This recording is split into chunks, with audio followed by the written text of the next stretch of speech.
Vamos falar sobre a organização de computadores e vamos tentar desmistificar essa figura do computador, avaliando como poderia ser representado cada um dos seus componentes. Quando vamos estudar assuntos relacionados ao uso do computador como uma ferramenta, é importante você perceber como cada um desses componentes tem a sua função, como eles são interligados, qual é a característica e necessidade de cada um deles.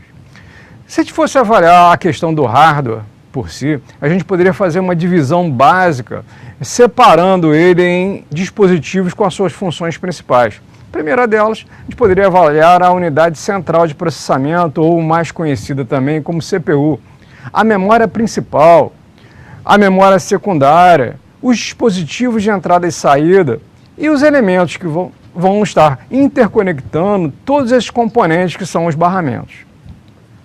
Em primeiro momento, a gente poderia chamar a atenção, erroneamente, né? Nós temos o hábito aqui no Brasil, pelo menos, de interpretar o termo CPU como sendo uma denominação, um apelido do computador, quando na verdade você tem o processador, que é a CPU, e muitas das vezes é traduzidos por leigos, né, na verdade, como sendo o quê? O gabinete, aquele elemento metálico ou plástico que integra todos os elementos que formam aquela máquina. Então, efetivamente, quando você começa a ter conhecimento sobre essas informações, você começa a se deparar com um ponto principal. O que é a CPU? Ela é o elemento mais importante do seu computador, que ela tem a capacidade de processar as instruções que vão ser realizadas por essa máquina. Dessa forma, a própria CPU ela pode ser decomposta em partes. A unidade de controle é onde vai estar gerando fluxos de pulsos elétricos que vão estar controlando todos os demais componentes dessa máquina. Nós, quando compramos uma máquina, um ponto que é extremamente relevado é a velocidade, sua capacidade, a sua performance. Um desses momentos é identificado como o quê? A frequência com que essa unidade de controle gera esses pulsos, que você vai ter a compatibilidade, a interconexão com esses diferentes componentes. Outra parte da unidade central de processamento é a unidade chamada ULA, unidade lógico e aritmética, onde vai ser realizadas todas as operações lógicas e aritméticas dos processadores. Outro elemento que faz parte do processador são os registradores, que são áreas de memórias, registradores de uso específico, registradores de uso geral. A gente pode falar de barramentos internos do processador, que são o quê? Os elementos que interconectam essa parte do processador. A própria memória cache, que é uma das memórias que a gente utiliza, ela foi idealizada para permitir o aumento de performance, né? O aumento na otimização das ações que vão ser realizadas pela CPU, hoje já fazem parte das unidades centrais de processamento. De acordo com a arquitetura do processador, diferentes tipos de caches são possíveis de ser identificados.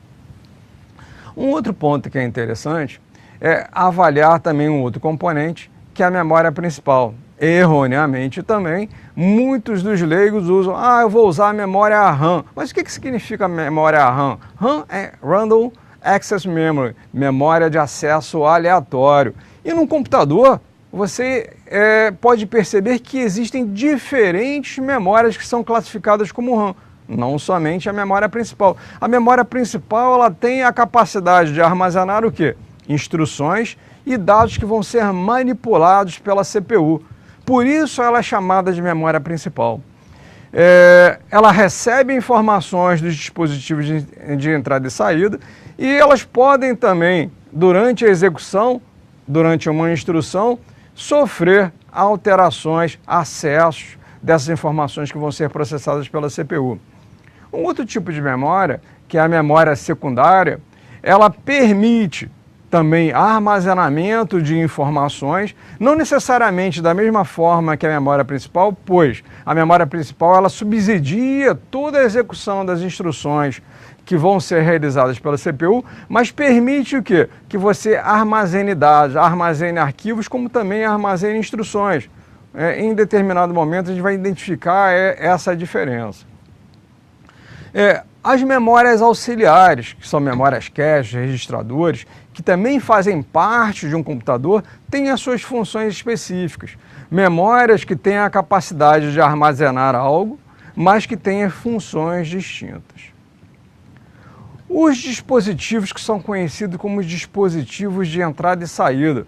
Muitas das vezes, quando a gente se depara com assuntos relacionados ao estudo de tecnologia da informação, nós identificamos um termo que é usado até de um certo jargão, de forma jocosa, que são os dispositivos de I/O. O que é? A sua máquina está com problema de I/O. I/O significa I de input, O de output, ou E de entrada, S de saída. Os dispositivos de entrada e saída. Quais são esses dispositivos? Dispositivos que permitam a entrada de dados, a inserção, o acesso a uma máquina. Então, eu vou estar fornecendo uma entrada de dados.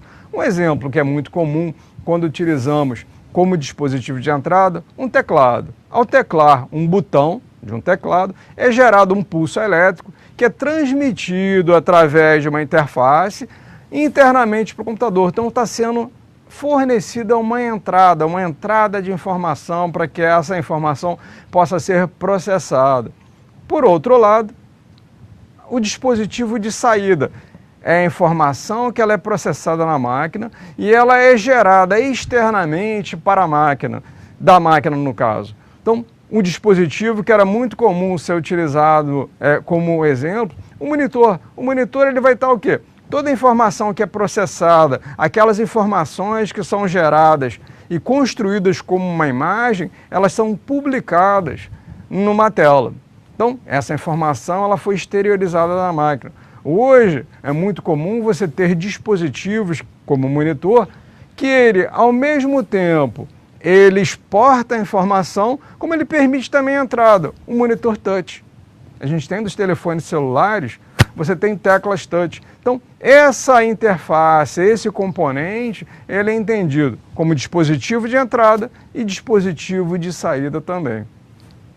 A forma de interconectar todos esses elementos é necessário que eles sejam interconectados através de elementos metálicos, que são fios. Você vai ter controladores, placas de circuito que vão controlar os fluxos de informações entre esses diferentes componentes. Esses elementos metálicos eles são conhecidos como bus, ou, tradução do inglês, que é o barramento. Então, hoje, na arquitetura das máquinas, a gente pode interpretar barramentos com funções distintas. Barramento que trafega endereços, barramentos que trafegam dados, barramentos que trafegam informações de controle. Então você tem funções distintas e tipos de barramentos específicos, com frequências específicas, com vazão específico, forma de você disponibilizar ou transmitir uma quantidade de dados que vai ser propagado para outros componentes ou recebidos, a forma de evitar colisão, congestionamentos, e isso vai ficar a cargo de cada um deles.